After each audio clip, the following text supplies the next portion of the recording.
12वां अध्याय। ईश्वर ने सनत कुमार से कहा, हे विद्याधर, अब श्रावण महीने के शुक्ल पक्ष की तृतीया तिथि की शुभ स्वर्ण गौरी व्रत को कहूँगा। उस दिन सुबह स्नान नित्य कर्म कर संकल्प करें। 16 उपचार से पार्वती शंकर का अर्चन करें।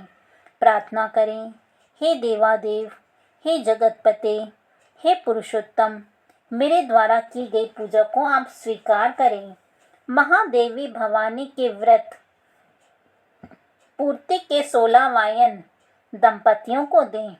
मैं भवानी के प्रीत्यर्थ तथा व्रत पूर्ति के निमित्त ब्राह्मणों को वायन देता हूँ। चावल पिसान से निर्मित 16 पकवान बांस की 16 टोकरी में रख वस्त्रों से युक्त कर सपत्नीक 16 ब्राह्मणों को बुलाकर कहें, मैं व्रत की संपूर्णता फल प्राप्त्यर्थ के लिए देता हूँ। अलंकार आदि से संपन्न पतिव्रत धर्मयुक्त शोभन सुवासिनी इसे स्वीकार करें। इस प्रकार 16 साल, 8 साल, 4 या 1 साल व्रत कर उसी समय उद्यापन करें। यूं अर्चन की समाप्ति पर कथा श्रवण कर व्यास का अर्चन करें। सनत कुमार ने शिव से कहा, हे प्रभु, किसने इस व्रत को किया? इसका क्या महत्तम है? उद्यापन इसका कैसे होगा? आप यह सब मुझसे कहें। ईश्वर ने कहा, हे सनत कुमार, पूर्व समय में सरस्वती नदी के किनारे सुविला नामक प्रसिद्ध महानगरी थी। उसमें कुबेर के समान चंद्रप्रभ नाम वाला राजा था। उसके रूप तथा लावण्य से युक्त, सौंदर्य मुस्कान युक्त, मनोहर कमल सदृश नेत्र वाली महादेवी तथा दूसरी विशालन नाम वाली 2 रानियां थीं। उनमें से राजा चंद्रप्रभ को ज्येष्ठ महादेवी रानी अधिक प्रिय थी। एक रोज राजा शिकार की कामना से वन में गया।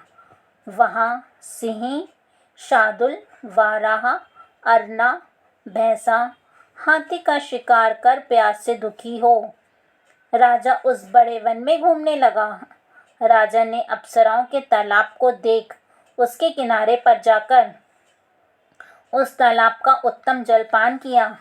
अप्सरा गणों को भक्ति युक्त गौरी का अर्चन करते देखा।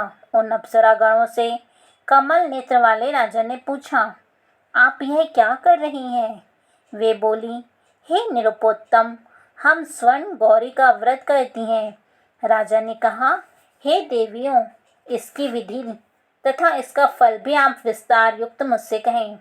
उन स्त्रियों ने कहा, हे राजन, श्रावण शुक्ला तीज के रोज स्वर्ण गौरी नाम का यह व्रत किया जाता है। इसमें परम प्रसन्नता तथा भक्ति द्वारा पार्वती तथा शंकर का पूजन किया जाता है। 16 तार का डोरा अपने दाहिने हाथ में पुरुष व वाम हाथ में स्त्रियां पहनती हैं। यह सुन चंद्रप्रभ राजा ने भी व्रत कार्य को संपन्न कर साविधि 16 तार के डोरे को अपनी दाहिनी भुजा में बांधकर व्रत को स्वीकार किया। राजा ने कहा, हे देव देवषि, मैं इस डोरे को व्रत के लिए बांधता हूँ, मेरे पर आप कृपा करें।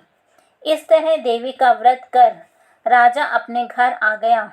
भुजा में डोरे को देख अति क्रोधित हो बड़ी रानी ने पूछा और उस डोरे को भुजा से तोड़ बाहर पेड़ पर फेंक दिया। राजा ने रानी से कहा, हे प्रिय, ऐसा ना कर, ऐसा ना कर। यूं मना करने पर भी वह रानी नहीं मानी। वह सूखा पेड़ उस डोरे के स्पर्श से हरे पत्तों से संपन्न हो गया। इस बात को छोटी रानी ने देखा। आश्चर्य युक्त हो उस पेड़ से उस टूटे हुए डोरे को अपनी बाईं भुजा में बांधा। उस रोज से, उस महीने के महत्तम मात्र से वह छोटी रानी राजा को सर्वाधिक प्रिय हो गई। इधर ज्येष्ठ रानी व्रत का अपमान करने मात्र से राजा द्वारा परित्यक्त तथा दुखी हो वन में चली गई। वहां महादेवी का चित्त से ध्यान कर पवित्र मुनियों के स्थान में कहीं कहीं निवास किया, पर श्रेष्ठ मुनियों ने उसे देखकर कहा, अरे पिशाचिनी, चली जा। वह तिरस्कृत हुई दुखी रानी घोर जंगल में घूमती हुई एक जगह बैठ गई। उसी समय रानी के आगे देवी दया से प्रकट हो गई। देवी को नृप प्रिया रानी ने भूमि पर दंडवत प्रणाम कर तथा स्तुति की। हे देवी, आपकी जय हो, आपको नमस्कार है। हे भक्त वर प्रदे, आपकी जय हो। हे शंकर वामांगे, आपकी जय हो। हे मंगले मंगल रूपे, आपकी जय हो। यो भक्ति के द्वारा देवी से वर प्राप्त कर गौरी अर्चन तथा व्रत किया।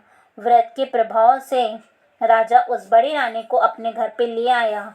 देवी के वर प्रभाव से उसने सब इच्छाओं को प्राप्त कर लिया। दोनों रानियों सहित राजा ने संपूर्ण राज्य का उपभोग कर समृद्धशाली हो गया। अंत में दोनों पत्नियों के समेत वह राजा शिवलोक को चला गया। धन्यवाद। 12वां अध्याय समाप्त।